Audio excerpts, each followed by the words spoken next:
આજે આપણી ચર્ચા શિક્ષણની એક એવી પદ્ધતિ પર છે જે કદાચ ભણતરની આખી વ્યાખ્યા જ બદલી નાખે. અને સવાલ એ છે કે શું સલાડનો એક સાદો વાટકો શિક્ષણની એક મોટી સમસ્યા હલ કરી શકે? મારી પાસે ભીલવણ પ્રાથમિક શાળાની એક નોંધ છે જેમાં આનંદદાયી શનિવાર વિશે વાત છે અને મને લાગે છે કે એમાં આનો જવાબ છુપાયેલો છે. હા, આ આનંદદાયી શનિવારનો વિચાર જ ખૂબ સુંદર છે. એનો મૂળ હેતુ એ જ છે કે શનિવારે બાળકોને આમ જુઓ તો પુસ્તકોના ભારમાંથી થોડી મુક્તિ મળે અને કંઈક એવું શીખે જે જીવનભર કામ લાગે. બરાબર. અને આ ભીલવણ શાળાની કલાત્મક સલાડ બનાવવાની પ્રવૃત્તિ એ આનું એક ઉત્તમ ઉદાહરણ લાગે છે. પણ મારો એક સવાલ છે, શું આ માત્ર એક દિવસની મજા છે કે એની પાછળ કોઈ મોટી રણનીતિ છે? ખૂબ સારો સવાલ છે. અને ના, આ કોઈ એકલ દોકલ પ્રવૃત્તિ નથી. આ તો મતલબ કે નવી શિક્ષણ નીતિના મૂળ સિદ્ધાંતને અમલમાં મૂકવાનો એક પ્રયાસ છે. નવી શિક્ષણ નીતિનો મુખ્ય ઉદ્દેશ્ય શું છે? વિષયો વચ્ચેની દિવાલો તોડી નાખવી. આંતરવિષયક શિક્ષણ, જેને આપણે કહીએ છીએ. બિલકુલ. અહીં એક સાદું સલાડ જાણે પાઠ્યપુસ્તક બની જાય છે અને વર્ગખંડ રસોડું. એટલે આ કાગળ પરની નીતિ નથી, પણ એનું વાસ્તવિક અમલીકરણ છે. અને અહીં જ વાત રસપ્રદ બને છે. એટલે કે બાળકોને સંતુલિત આહાર શું છે એ શીખવવામાં નથી આવતું.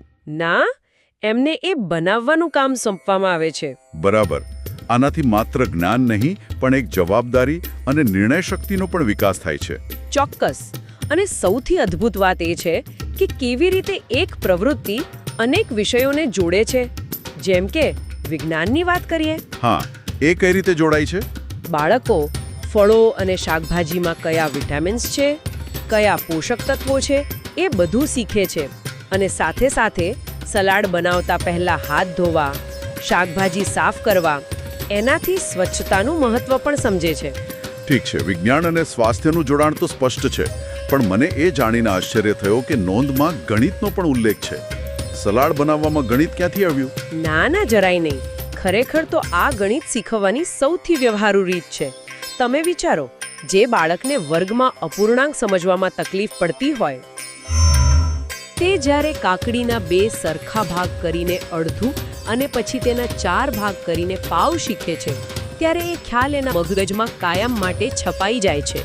વસ્તુઓ ગણવી, પ્રમાણસર માપ લેવું, આ બધું જ તો વ્યવહારુ ગણિત છે. વાહ, આ તો અદ્ભુત છે. એટલે કે 1 કલાકની મજા ખરેખર તો વિજ્ઞાન અને ગણિતના 2 અલગ વર્ગોની ગરજ સારે છે. અને બાળકોને ખબર પણ નથી પડતી કે તેઓ ભણી રહ્યા છે. બરાબર.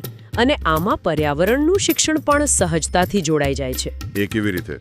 જ્યારે બાળકો ઋતુ પ્રમાણે આવતા ફળો અને શાકભાજી વાપરે છે, ત્યારે તેઓ કુદરતી ચક્ર વિશે શીખે છે.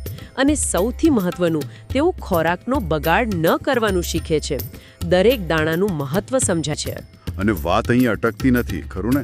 મને લાગે છે કે ભાષા અને કલા જેવા પાસાઓ પણ આમાં વણાયેલા છે. ચોક્કસ. જ્યારે બાળકો સાથે મળીને કામ કરે છે, ત્યારે તેઓ એકબીજા સાથે વાત કરે છે. ફળોના નામ, તેમના રંગ, આકાર, સ્વાદ, આ ખાટું છે, તે મીઠું છે, આ બધું બોલવાથી તેમની શબ્દભંડોળ વધે છે. અને કલા. અને જ્યારે તેઓ સલાડને થાળીમાં કલાત્મક રીતે ગોઠવે છે, કોઈ ફૂલ બનાવે કે કોઈ ચિત્ર, ત્યારે તેમની સર્જનાત્મકતાને પાંખો મળે છે. તો આ આખી ચર્ચાનો સાર એ થયો કે આનંદદાયી શનિવાર જેવી પ્રવૃત્તિઓ માત્ર ગમ્મત નથી, એ નવી શિક્ષણ નીતિનો આત્મા છે, જ્યાં ગમ્મત સાથે જ્ઞાન, જ્ઞાન સાથે અનુભવ અને અનુભવ સાથે જીવનના સંસ્કાર જોડાય છે.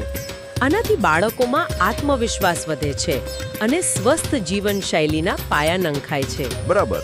શિક્ષણને વર્ગખંડની 4 દિવાલોમાંથી બહાર કાઢીને જીવનના વાસ્તવિક અનુભવો સાથે જોડવાનો આ શ્રેષ્ઠ માર્ગ છે. હા, આનાથી શીખવાની પ્રક્રિયા બોજ નહીં, પણ એક ઉત્સવ બની જાય છે, જે કાયમ માટે યાદ રહી જાય. આખી વાત એક ખૂબ જ ઊંડો અને વિચારવા જેવો પ્રશ્ન આપણી સામે મૂકી જાય છે. હા, અને એ પ્રશ્ન એ છે કે જો આનંદ સાથે ભણતરનો આ સિદ્ધાંત શિક્ષણમાં આટલો મોટો બદલાવ લાવી શકે છે, તો પછી આ જ સિદ્ધાંતને જીવનના બીજા ક્ષેત્રોમાં, જેમ કે કામ કરવાની જગ્યાએ કે સમાજમાં કેવી રીતે લાગુ કરી શકાય, જેથી એક વધુ સ્વસ્થ અને સર્જનાત્મક સમાજનું નિર્માણ થઈ શકે.